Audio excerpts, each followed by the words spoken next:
my fourth lecture. So today I will talk about angle between two subspaces of a real inner product space.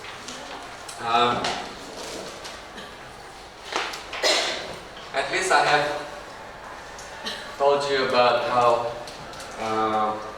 the two inner product relates to angle between two subspaces having a common intersection, right? Of at least one dimension, or in general n-1 dimension. Now, in general, given two subspaces of the vector space usually equipped with an inner product, how can we define the angle between them? So this is the question. And we know that the notion of angles between two subspaces of the Euclidean space has been studied by many researchers since 1950s. And in statistics, for instance, the angle is used as a measure of dependency of one set of random variables on another. So if we have a set of random variables and we want to reduce the number of variables, then we want to know how good is our approximation. The same thing also in other areas, but I'm not expert in those areas, so I cannot say too much. But in control theory, in computer graphics, in robotics, even in biochemistry, the notion of angle between two subspaces pop up. Okay, so that's why my work on this has been cited by people from physics, from biochemistry, from computer scientists, many other disciplines. I will start with this result. So after several years working on the theory of n-norm spaces and n-inner product spaces, I encountered with this paper by Ristevsky and Krenzewski, who introduced a definition of angle, I say more geometrical, in the sense that in statistics they define the angle as a sequence of angles, so we get lost what it is, I mean, geometrically, alright?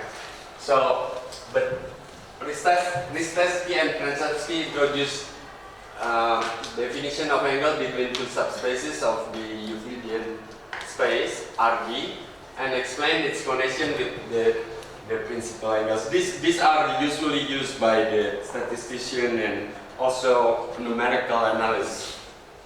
Maybe linear algebra is also as sequence, usually as sequence of angles. And then we discovered that the definition of the angle has some error, especially in the case where the dimensions of the subspaces are different.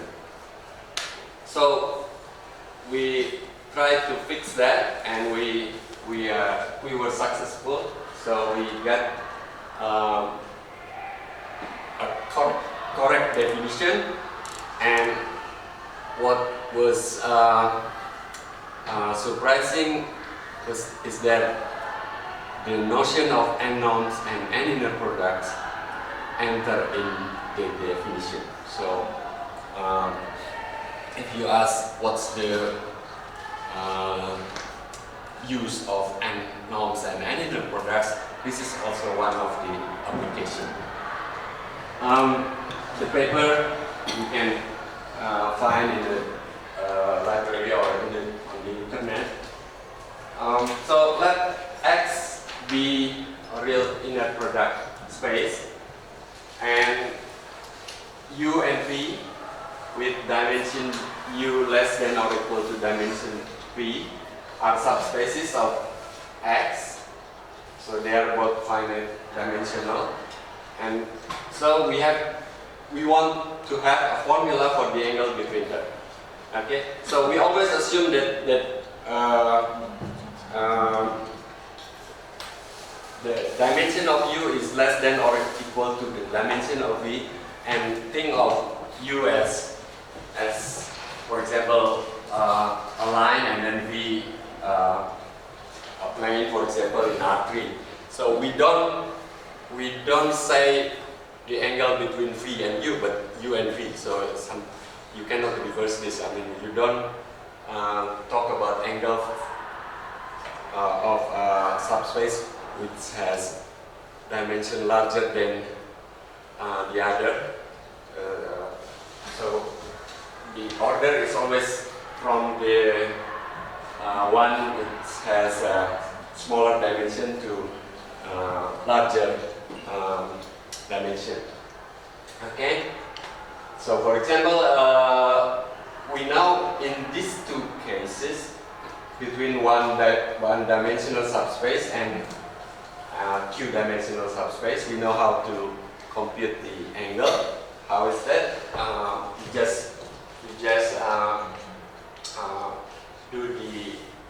just compute the orthogonal projection, and then you compute the angle between the original vector and the projection. The projection, yes.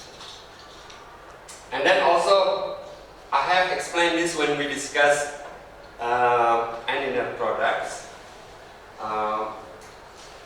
We discussed the angle between two at that time n-dimensional subspaces at that time, but now we change n to p, so between two p-dimensional subspaces intersecting on a common subspace of dimension p minus 1. Okay, so for your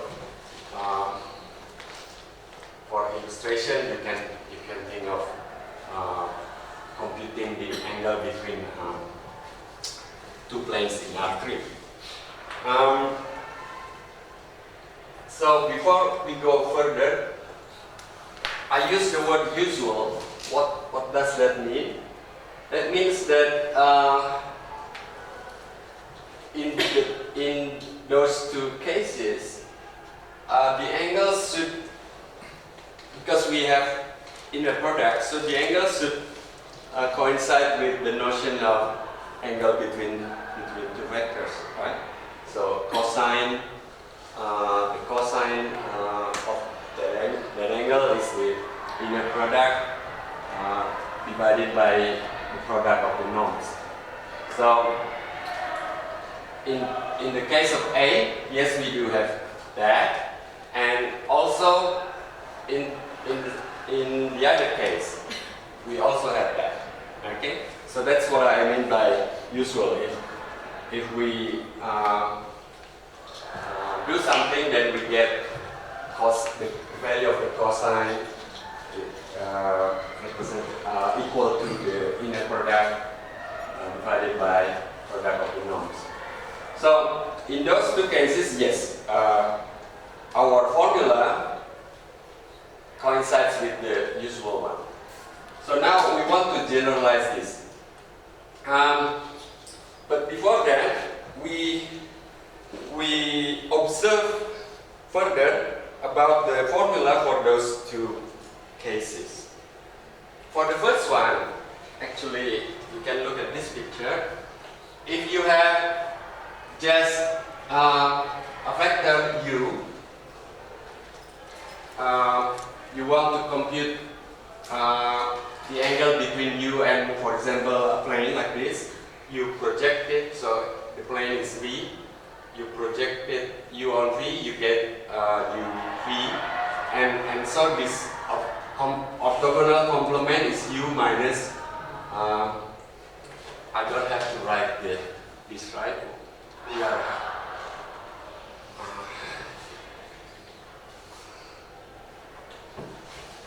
We are not high school students anymore, so okay. We are not physicists also, so this vector U minus UV is oh, hang on, I don't need that. So the cosine of the angle is the ratio between the length of the projected vector and the length of the original vector. Okay.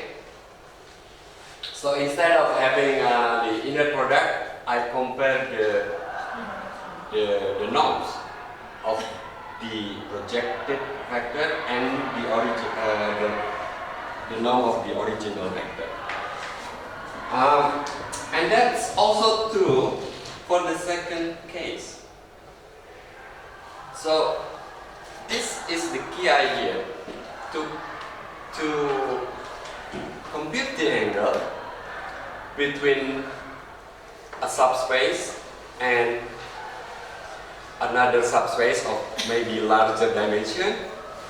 You need to know the shadow or the projected. Well, of course, here you just, for example, consider a parallelogram which has a finite area of volume.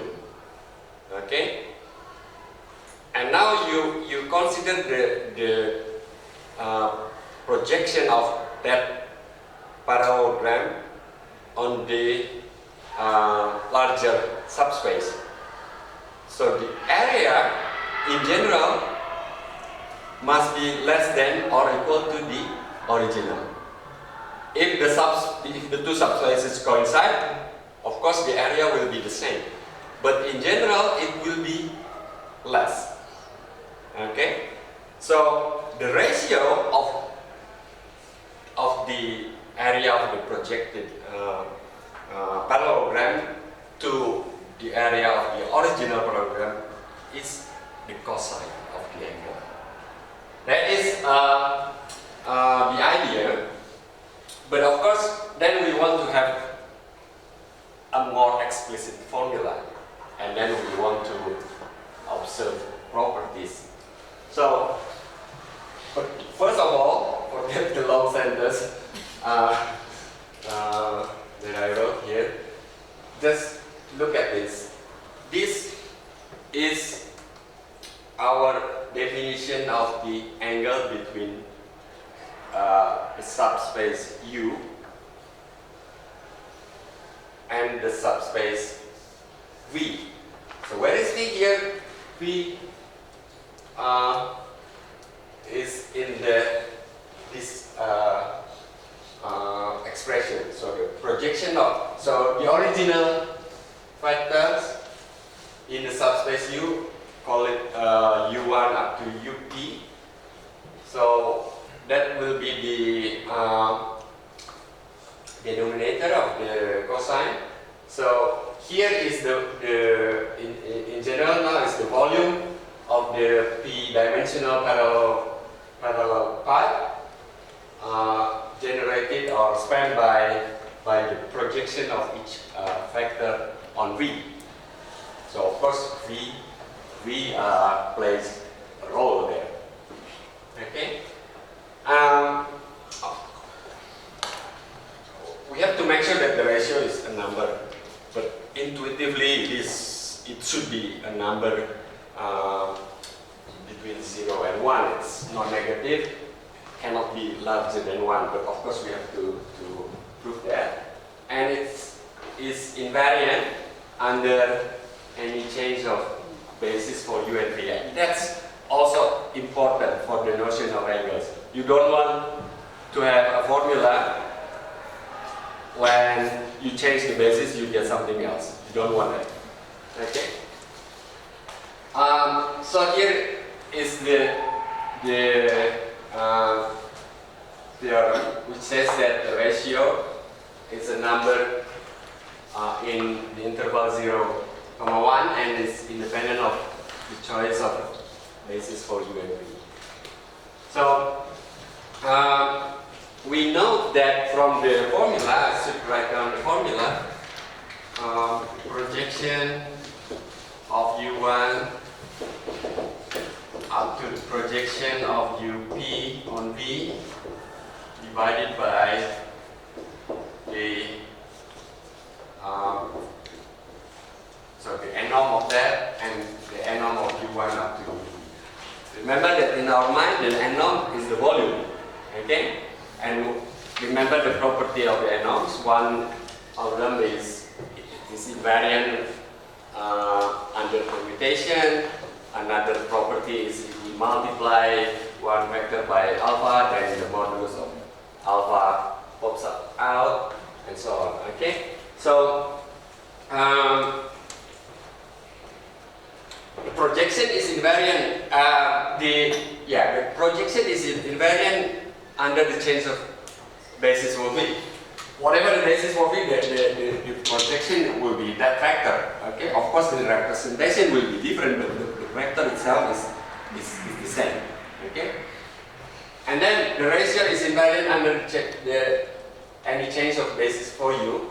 If you multiply this by 2, then you get also 2 there, and then 2 cancels out. Okay, and also it's invariant. If you swap, also you don't change, and also if you replace UI by this. This doesn't change the value of the number. That is just like you have a rectangle and then you shift this vector by that amount, you get that vector, but the area of the parallelogram is still the same. Okay? Also if you replace UI by alpha UI. Now, to prove that it is less than or equal to 1 ratio, so it's not just my intuition, and we have to prove it in mathematics. Intuition is not enough, right? Mathematics is intuition plus proof. So assuming that UI up to UP is orthonormal, why we can assume that? Because we can do the elementary law operation, so that we can do Gram-Schmidt, for example. So we can assume this without any harm. So the denominator is 1. So we just look at the numerator. The numerator by Hadamard's inequality is the product of the length of each vector. But each vector is the projection of the original vector to something. So if the original vector has length 1, then the projection should be less than or equal to 1. So for just vector and a space, that fact is trivial. Okay? So the product of 1 is of course 1. So the ratio is a number between 0 and 1. Okay. So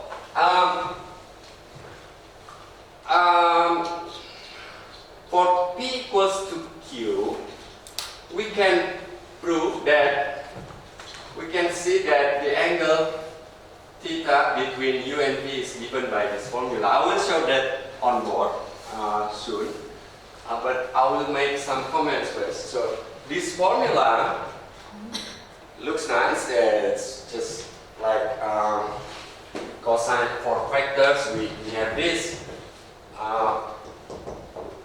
So it looks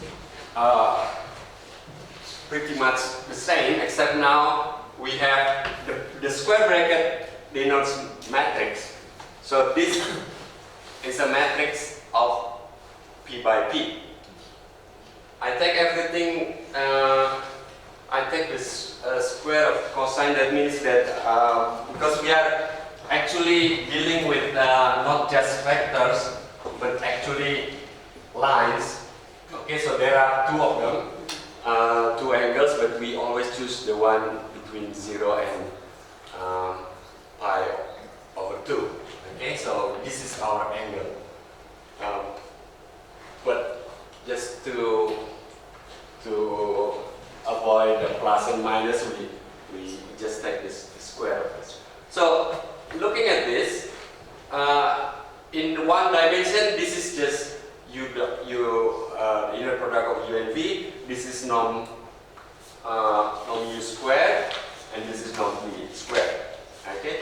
Now it is the volume, the determinant of the gram matrix is the volume of the parallel pipe to the power of 2 or square. Okay, this is the volume of the parallel pipe spanned by Vi to the power of 2. Now, this is less than or equal to 1. Then we have an inequality, and that inequality is known as Kurepa generalization of the Cauchy-Schwarz inequality. And that inequality guarantees, of course, that the expression of the right-hand side is less than or equal to 1. But in our approach, we do not define the angle because of that inequality. Okay? In fact, the inequality follows from the way we define the angle. How do we define the angle? Projection. And we have just proved projection divided by the original is less than or equal to 1. But that's not projection. Okay, I will show that it is the projection. So, to make for simplicity, I will just show you 2 by 2. Okay, I don't want to write too many. So let U be the span of U1 and U2, V span of V1 and V2. So I have here the determinant of U1, V1, U1, V2, U2, V1, U2, V2, square. Oh, no. Yes, square. Okay. But this one without square. U1, U1, U1, U2, U2, U1, U2, U2, and then V1, V1, V1, V2, V2, V1, V2, V2.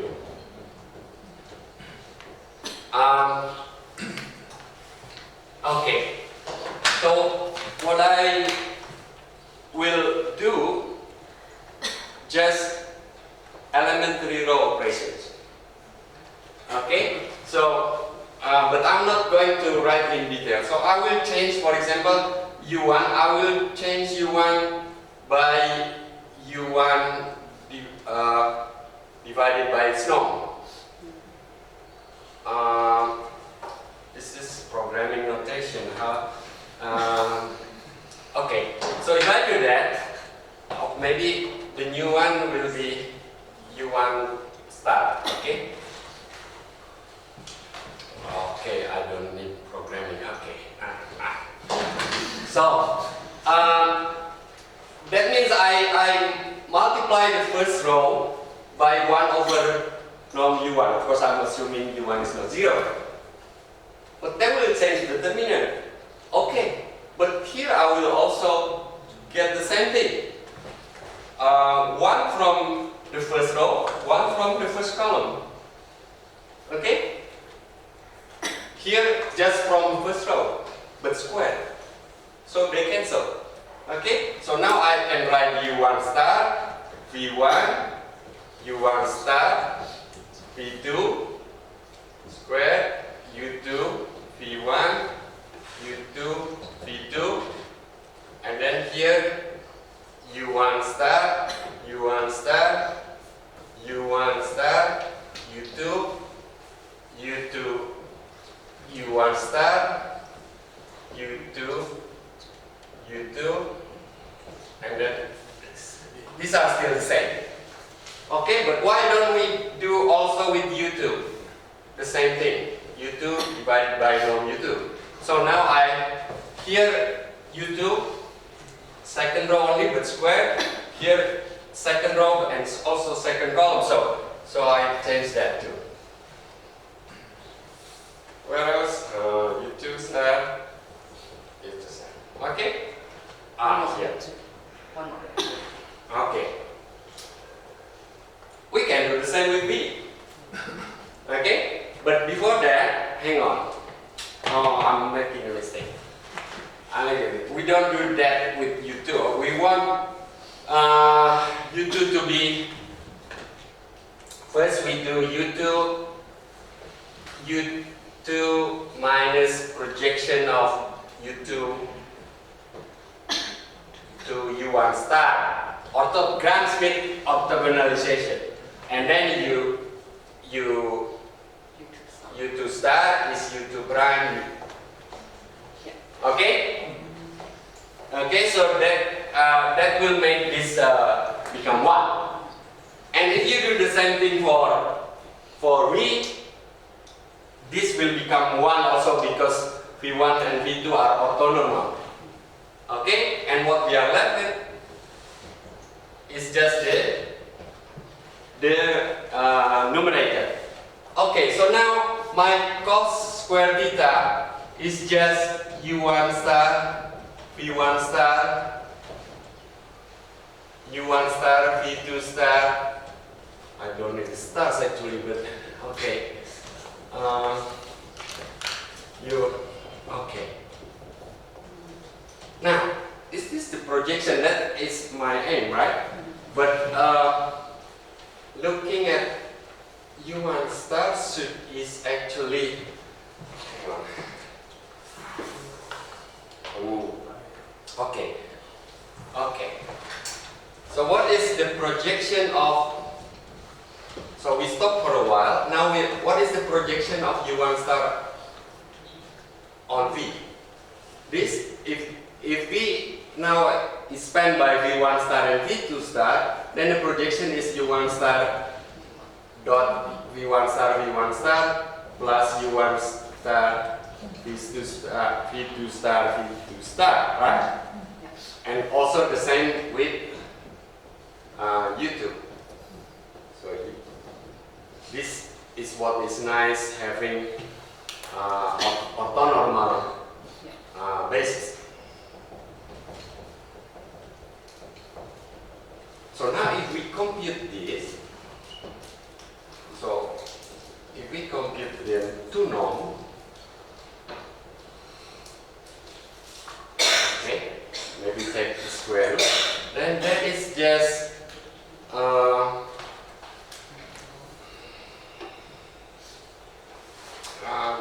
this vector, okay, this vector inner product of this and itself, okay, so that will be U1 star, V1 star, this is orthogonal, so this is square, and then U1 star, hang on, yeah, this square, right? And then inner product between this and that, and so on. I mean, later on you will get that that is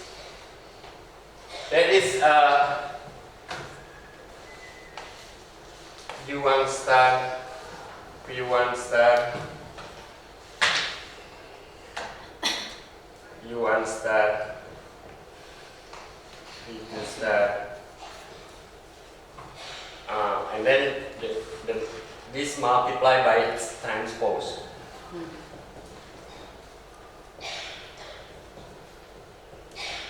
This gives the first entry there, and here you get U2 star, V1 star, U2 star, V2 star. Okay, these are just the transpose. Yes? You missed the square up there, I think.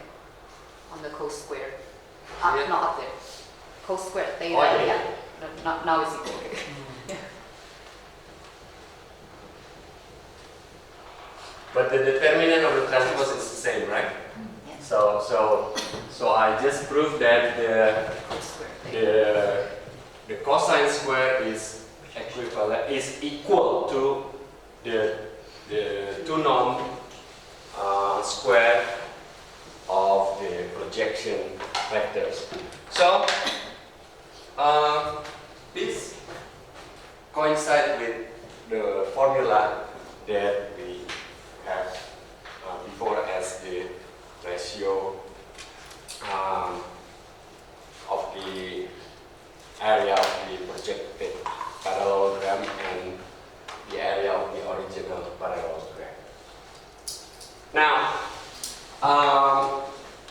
you can simplify it. I just showed so the denominator becomes 1, so you just have a nice simple formula like that.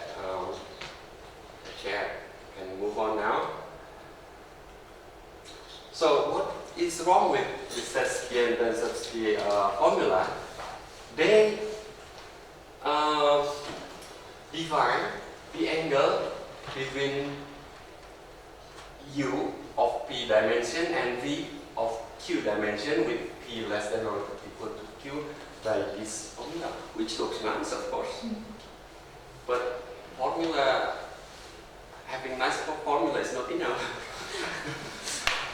And they prove with quotes this inequality, which they claim as generalized Cauchy inequality.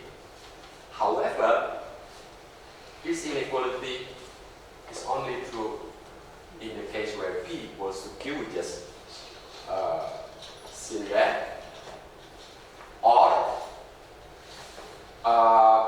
where v1 up to vq is orthonormal. In other cases, this formula, this inequality is wrong. So the cosine, what is wrong? The left hand side can be bigger than the right hand side. In that case, cosine square greater than 1. Of course, impossible, right? Okay. How to find the counterexample? Oh, it's not too hard. You just choose R3 and then U one dimensional, V is just this, V1 and V2, and then if the inequality was correct, we would have that. But when we compute the left hand side, we get a half. We compute the right hand side, we get 3/8. So of course, a half is not less than or equal to 3/8. So it's wrong. Problem is, how do we fix this? Okay. So yesterday I fixed some other papers. This time I fixed Setsky and Tensovsky paper. First of all, for that simple case where u is just one-dimensional and v is two-dimensional, we can use our idea about the ratio between the areas. So first of all, of course, we have to compute the projection. So just one-dimensional and two-dimensional projection is given by this. You don't need to orthonormalize the basis for V. You just do the linear algebra by considering that u minus uv should be orthogonal to v. So you have a system of two linear equations, and then you solve the coefficient, you get alpha and then beta given by this, and then two inner products pop up here, and that two inner product comes from Cramer's rule. From a system of linear equation, if you solve, you use Cramer's rule. You remember Cramer's rule, okay? And this is the determinant. This is exactly Cramer's rule. Determinant of the numerator is determinant by changing one column with the column from the right hand side, and the denominator is the coefficients. So you see the coefficients. I mean V1, V2 will be there. So okay. So this using the ratio, this should be the right formula.